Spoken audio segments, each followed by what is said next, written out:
자, 이제는 우리가 이 신경 과민성, 그래서 신경 과민성을 한번 보겠어요. 자, 신경 과민성이라고 하는 것은 직업 만족도와 부적인 관계를 지니는 것으로 보고되어 있다. 신경 과민성을 가진 사람은 직업 만족도가 없다는 거죠. 그래서 부적이다.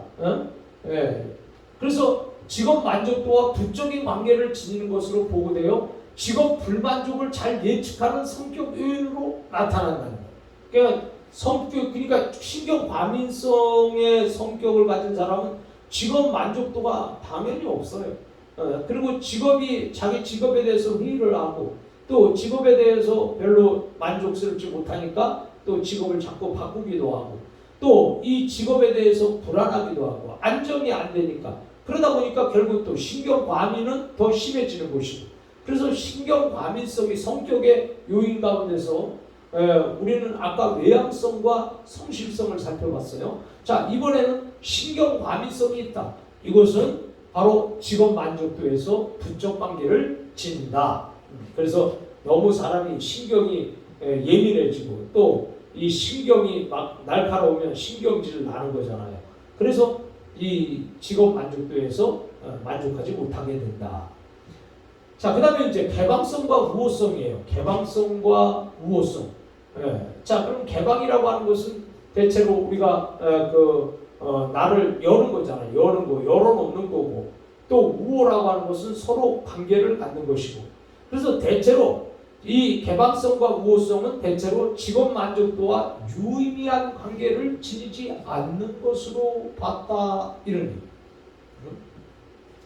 그러니까 내가 개방을 한다고 해서 내가 직업 만족도가 더 높아진다거나 아니면 폐쇄를 한다고 해서 직업 만족도가 낮아진다거나 그런 게 아니라는 거예요.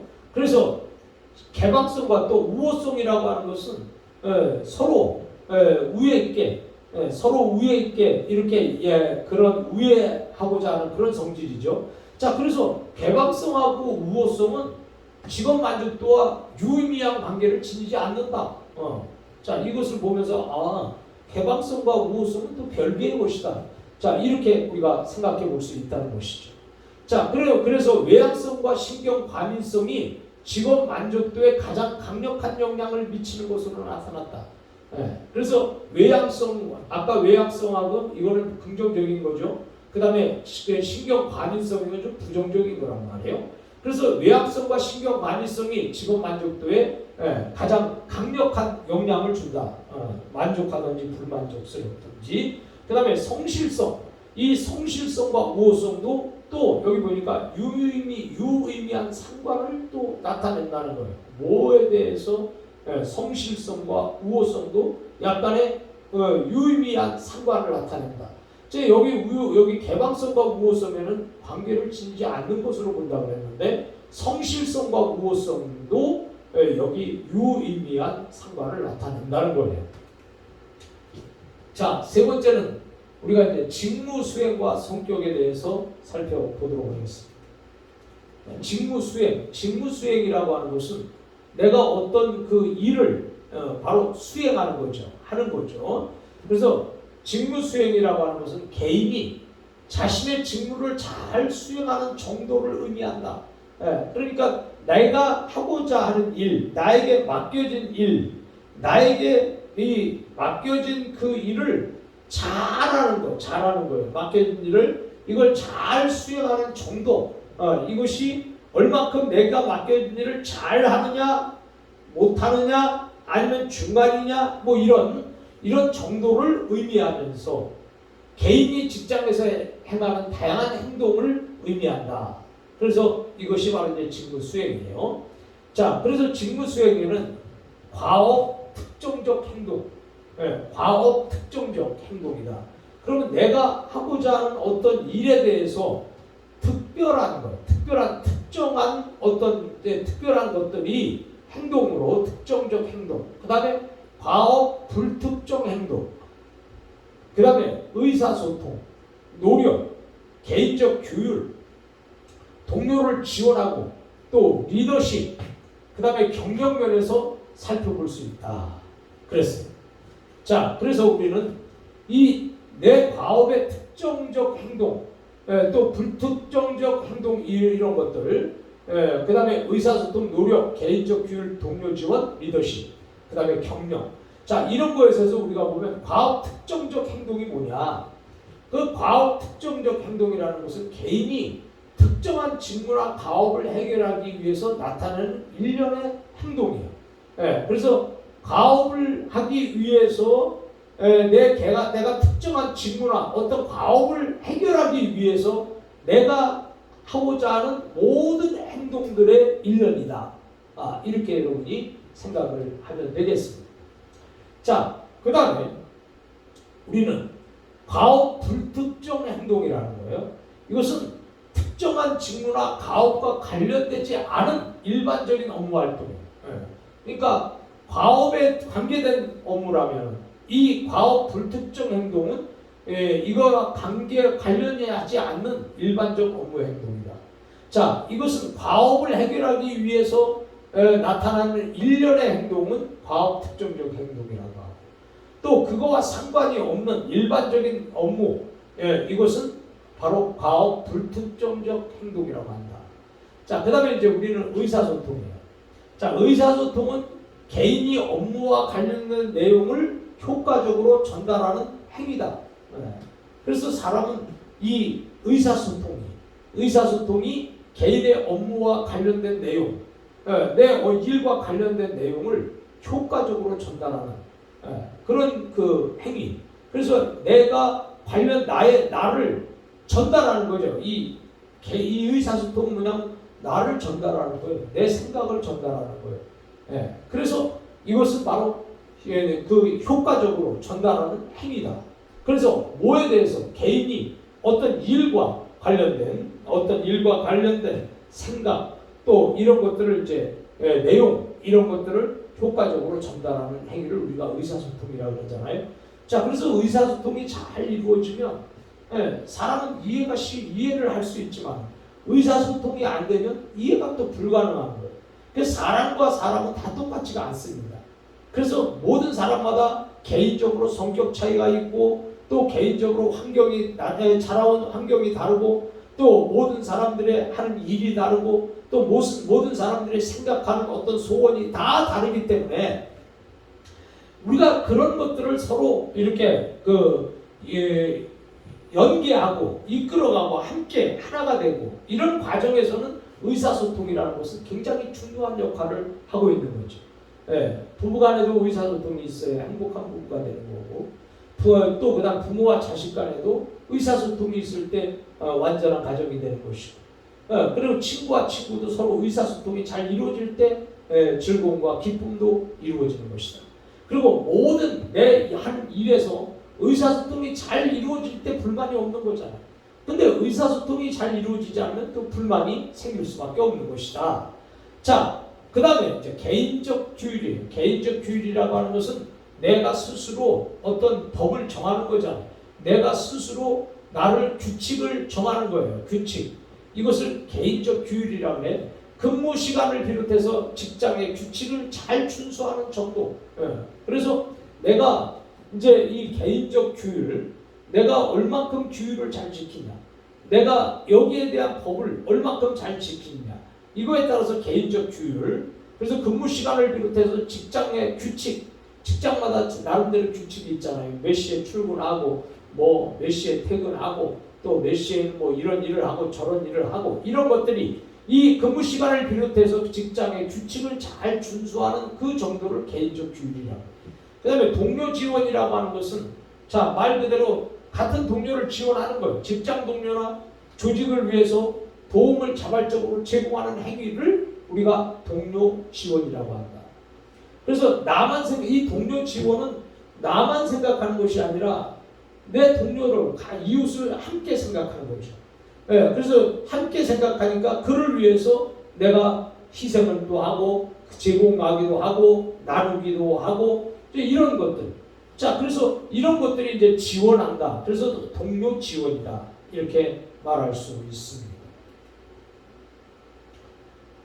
자, 그래서 우리는 성격의 5요인과 직무 수행에서 첫째, 이 성실성 있잖아요.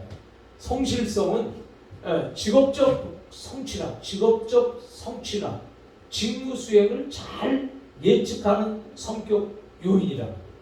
그래서 직업적 성취, 성실하다고 하는 것은 그때 자기가 어떤 해야 되는 일이잖아요. 그때 자기가 해야 되는 그 일. 자, 우리는 이제 이 성실성에 대해서, 성실이 뭐냐? 성실이라고 하는 것은 씨를 제때에 뿌리는 거예요. 씨를 제때에 뿌린다. 자, 그래서 이 성실하다고 하는 것은 이게 어떻게 보면 우리가 1960, 70년대를 걸어오면서 우리는 농업시대를 다 거쳤다는 거죠. 그 농업시대에 우리가 표가 뭡니까? 농업시대는 근면성실이야. 근면성실. 자, 우리가 볼 때 근면이라고 하는 뜻은 뭐예요? 부지런하다는 거잖아요. 근면하다, 부지런하다. 성실은 씨를 제때에 뿌린다. 자, 그러면 농업을 하는, 농사하는 사람들이 부지런해야지 농사도 짓는 거잖아요. 게을러가지고 농사 못 져요. 그래서 부지런할 뿐만이 아니라 또 씨도 제때 뿌려야 돼. 그래서 씨를 만약에 뿌고 이번 주에 뿌려야 되는데 자기가 바빠가지고 다음 주에 뿌렸어. 근데 이번 주에 제때에 이번에 음력이 바로 농사를 위해서 지은 달력 아닙니까? 그럼 음력에 정확하게 그때를 맞춰서 뿌린 사람과 또 일주일, 2주일 후에 뿌린 사람이 똑같이 씨를 뿌렸는데 똑같으냐? 아니죠. 끝에 가서는 결실에서 조금 차이가 나타난다. 그렇기 때문에 이 농업을 하는 사람들은 부지런하게 씨를 제때에 뿌릴 수 있는 사람이 되어야 된다는 거예요. 그래야 이것이 끝에 가서 거둘 때에 풍성하게 거두는 것이지. 만약에 씨를 제때 뿌리는 것을 놓쳤다. 그러면은 이거는 열매가 수확에서 차이가 날 수밖에 없는 거죠. 자, 그래서 우리는 이 성실이라고 하는 거, 부지런하다, 근면, 그 다음에 성실하다고 하는 것은 씨를 제때에 뿌려야 된다는 거예요. 그래서 오늘도 우리가 성실한 사람 하면은 어떤 사람입니까? 성실한 사람은 그때 할 일을 제때에 하는 사람이에요. 그래서 그때 하는 일을 미루지 않는 사람이죠. 씨를 제때에 뿌리니까 딱 정확하게 할 거를 하는 사람이죠. 미루지 않고 씨를 그날 해야 될 과업을 그날 씨를 뿌리는 거예요. 그래야 거둘 게 있는 거잖아요. 이걸 갖다 이제 우리가 성실 이렇게 말해요. 그래서 이제 성실이라고 하는 이 말, 오늘 이 수업을 듣는 사람들은 요거 있잖아요. 성실. 이렇게 해서 씨를 제때에 뿌린다. 요렇게 요거 써서 내시면 되겠습니다. 그럼 출석이에요. 자, 그래서 우리는 씨를 제때에 뿌리는 사람, 이 사람이 직무 수행을 잘 예측할 수 있잖아요. 직업 성취도 씨를 그때 제때에 딱 뿌리면 이게 순차적으로 결국은 성공하게 되는 것이고 또 목표를 달성하게 되는 것이고, 왜냐하면 안 하니까, 게으르니까, 씨를 제때 안 뿌리니까 그 결국은 끝에 결과가 좋지 않은 거예요. 그러나 성실한 사람은 그날 할 일을 자기가 다 하고 그날의 과업을 마치기 때문에 결국은 그 사람은 실패하지 않는 것이죠. 자, 그래서 자기 조절을 잘 합니다. 이 성실한 사람이 자기 조절을 잘 하잖아요. 책임감이 강한 성취 지향적인 성향이 있다. 그래서 이 성실한 사람은 씨를 제때 뿌리니까 자기 조절을 잘해요. 그 다음에 또 그날 할 일을 미루지 않아요. 그래서 책임감이 강해요. 그래서 또 이 씨를 제때 뿌리는 사람은 앞으로 계속해서 진보하고 나아가는 사람이잖아요. 그래서 지향적인, 성취 지향적인 그런 성향을 갖고 있다는 거죠. 자, 오늘날에도 우리는 이 인간이 살고 있는 사회 속에서 정말 성실한 사람은 그 성실한 사람은 자기가 하루하루 인간관계에서도 굉장히 성실해야 돼요.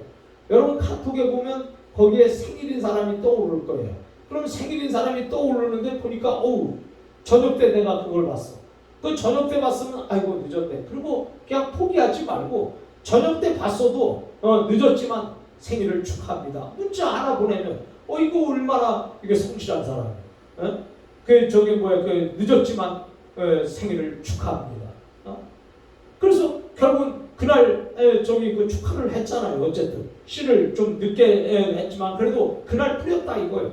자, 그렇게 해서 인간관계도 아름답게 이루어져가는 것이다. 좋은 인간관계를 하는 사람은 인간관계에서 찾아갈 사람 찾고 만날 사람 만나고 또 소통할 사람 소통하고, 그래서 이런 모든 관계를 잘하는 사람이 긍정적인 사람이고, 이런 사람이 결국은 강한 성취를 맛보게 되는 거예요. 자, 그 다음에 이제 두 번째, 성격 외향성 있잖아요.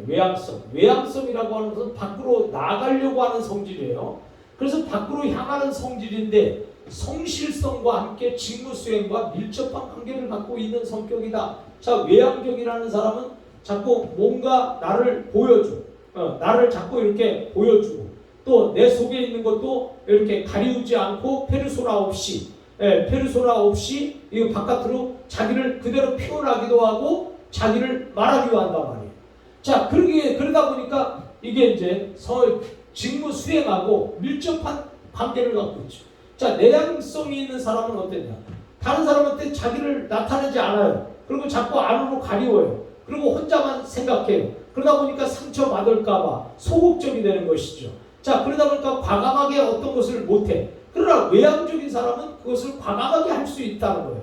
그런 의미에서 직무 수행도 굉장히 뛰어나게 할 수 있다는 이 성향, 이것이 이제 그 외향성이다.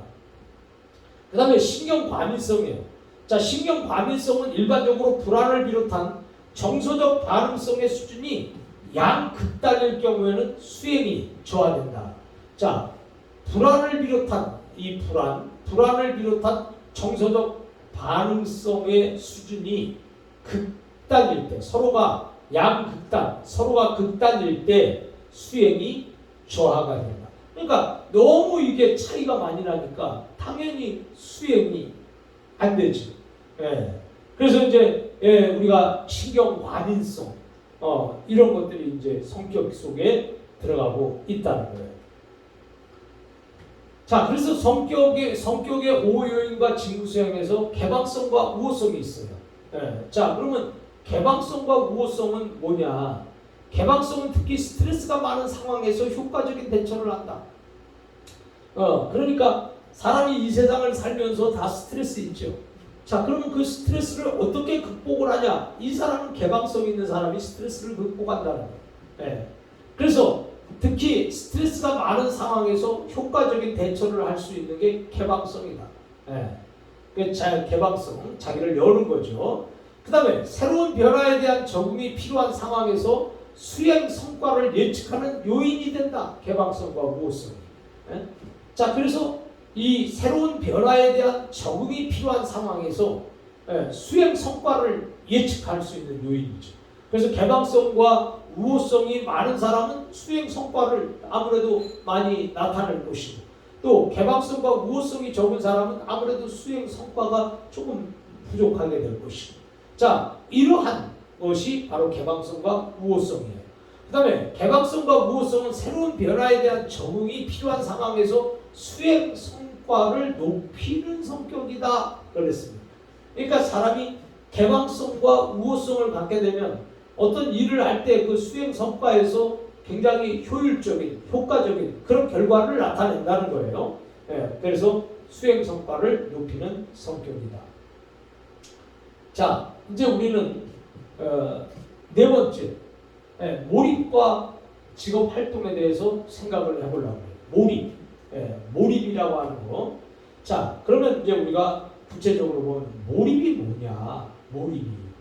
자, 몰입 상태에서는 현재 과업에 대한 강렬한 주의 집중이 일어난다.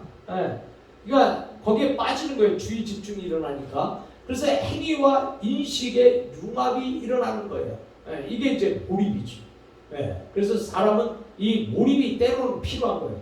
그래서 몰입을 했을 때 집중적으로 관찰하고 집중적으로 일하고 또 집중적으로 생각하고 집중적으로 거기에 어떤 관여를 할 때에 이 인식의 융합이 일어난다는 거예요. 행위와 인식의 융합. 그래서 몰입. 자, 우리가 이제 이 몰입이 참 중요해, 사람은요. 그래서 우리가 이 햇빛 있잖아요. 자, 이런 햇빛들이 이 빛이 많아, 이렇게 빛이 많단 말이에요. 이 빛을 보면 뭐 빛은 아무런 어떤 밝게 비치는 것 이외에는 어떤 역할을 안 하잖아요. 근데 자, 이 빛들을 이렇게 내가 이 돋보기로 이렇게 모았어. 자, 모으다 보니까 여기 모았어요. 자, 이렇게 모아서 몰입을 한 곳에 돋보기를 통과시켜서 한 곳에다가 초점을 맞추고 흔들지 않았어. 움직이지 않았어. 계속해서 그거를 집중시킵니다. 자, 그러면 이 빛들이 돋보기를 통해서 여기에 모아진 초점, 여기에서 흔들지 않고 여기 계속 비치게 되면 여기가 어떻게 되겠어요? 여기 종이가 탄단 말이에요. 불이 난단 말이에요. 그래서 몰입에는 기적이 있습니다. 그래서 몰입할 때 기적이 있는 거예요. 그래서 사람은 어떤 것에 집중할 때 거기에 기적이 일어나요. 집중하고 몰입할 때 보면은 사람은 반드시 그곳에 어떤 역사가 일어나는 것이고 어떤 기적이 일어나는 것이고 어떤 일이 이루어지는 것이다. 그래서 정신 일도 하사 불성이라 이런 말이 있잖아요. 그래서 정신이 일도가 되면 모든 일에 있어서 못 이루는 것이 없다. 그래서 정신 일도 하사 불성이라 이렇게 말합니다. 그리고 우리는 이 몰입에서 기적이 일어난다는 걸 사람들이 잘 몰라요.